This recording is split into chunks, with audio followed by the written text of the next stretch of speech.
मेरे प्यारे भाइयों, आप लोग कैसे हैं? इंशाल्लाह उम्मीद करता हूँ आप लोग जहाँ भी होंगे खैर वाफियत से होंगे। तो आइए आज एक छोटी सी अपडेट लेकर के आप लोगों के बीच आया हूँ। तो चलिए फिर देर ना करते हुए ये सऊदी मिनिस्ट्री के तरफ से आज की अपडेट है कि सऊदी वजारत अफरादी क़ुव्वत व समाजी बहबूद ने कहा है कि अबाया की दुकान होती है उस पर और कुछ रखते हैं, सब लेडीज़ वगैरह का जो भी कुछ रहता है, कपड़े वगैरह जो भी उनके हवाले से है। तो उन्होंने कहा कि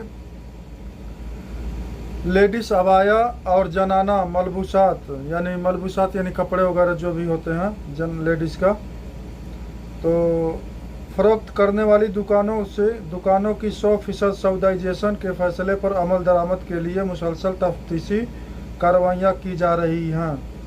तो ये जो लेडीज़ दुकान है, जो जनाना आइटम होता है, ये सब पूरा हर एक आइटम अबाया का जो कपड़े वगैरह रहते हैं उस पर अभी जो हमारे अजनबी भाई काम कर रहे हैं, तो फिर उस पर अभी तफ्तीश चालू इन लोगों ने कर दिया है। अकाज अखबार के मुताबिक वजारत अफरादी क़ुव्वत ने ये वदाहती बयान मकामी शहरियों के इफ्सार के जवाब में जारी किया है, जिसमें कहा गया था कि ताइफ, मक्का मुकर्रमा, जिद्दा और सऊदी अरब के कई और इलाकों में, यानी ये कई और इलाकों में गैर मुल्की कारकुन जनाना मलबूसात और अबाया की दुकानों पर काम कर रहे हैं। तो जो हमारे भाई लोग अबाया और जो लेडीज़ कपड़े वपड़े की दुकान पे जो लोग काम कर रहे हैं, तो इस पे यानी खास करके लगाम लगाई जा रही है और इस पर कार्रवाई चालू हो गई है और तफ्तीश भी चालू है कि आप लोग जहाँ भी रहिए थोड़ा सा इस पर एहतियात करिए। और 100% ये सऊदाइजेशन चालू हो गया है।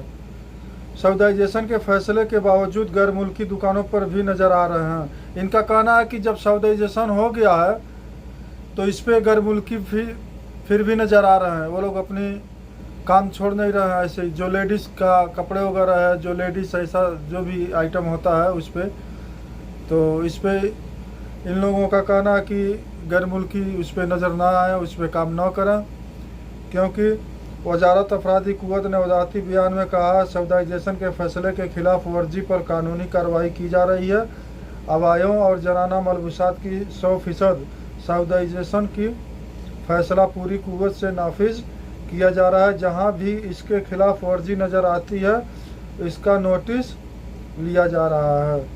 वजारत इंस्पेक्टर मुसलसल दौरे कर रहे हैं और तफ्तीश मुहिम जारी है। मकामी शहरियों ने एक इस्तफसार यह भी किया है कि 100% सऊदाइजेशन का फैसला नाकाम होने की एक वजह यह तो नहीं कि सऊदी कारकुन खवातीन कुछ अरसे काम करने के बाद मुलाजिमत छोड़ रही हों और उनकी जगह गैर मुल्की खवातीन की खिदमत हासिल की जा रहे हों। तो इस पर यह भी इन्होंने कहा है कि कुछ लोगों, जैसे मान लीजिए यहाँ की जो सऊदी खवातीन हैं, मान लीजिए लेडीज़ अबाया और लेडीज़ जो भी आइटम होता है, कपड़े वगैरह छोटे बड़े जो भी होते हैं, उस पर अगर ये सऊदी खवातीन काम कर रही हैं तो इनका कहना है कि कुछ साल यानी कुछ अरसा यानी कुछ महीने कुछ साल करने के बाद हो सकता है ये लोग छोड़ भी दे रही हों, छोड़ के एक जगह से दूसरी जगह कहीं दूसरा काम पकड़ रही हों। इसके वजह से गैर मुल्की इस पर नज़र आ रहे हैं, काम कर रहे हैं। तो इस पर ख़ास करके इन लोगों ने शिकंजा अपना कस लिया है और ज़्यादातर हर एक इलाके में जहाँ भी नज़र आ रहे हैं गैर मुल्की काम करते हुए, इस पर नोटिस हो रही है और तफ्तीश भी जारी है।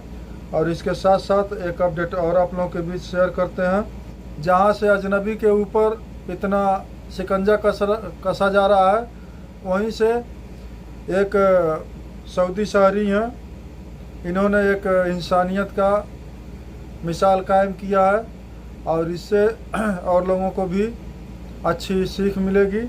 तो आइए इसको भी आप लोगों के हवाले करते हैं। सऊदी अरब के तबूक रीजन में सऊदी शहरी आतिफ अल एनजी ने स्कूल बस हादसे में हलाक होने वाली अपनी बेटी लारा की तदफीन से कब्ल हादसे के जिम्मेदार तमाम अफराद को माफ़ करके इंसानियत नवाजी की नई मिसाल कायम की है। तबुक के एक आतिफ अल-अंजी हैं, इनकी बेटी एक थी, चौथी क्लास में पढ़ रही थी।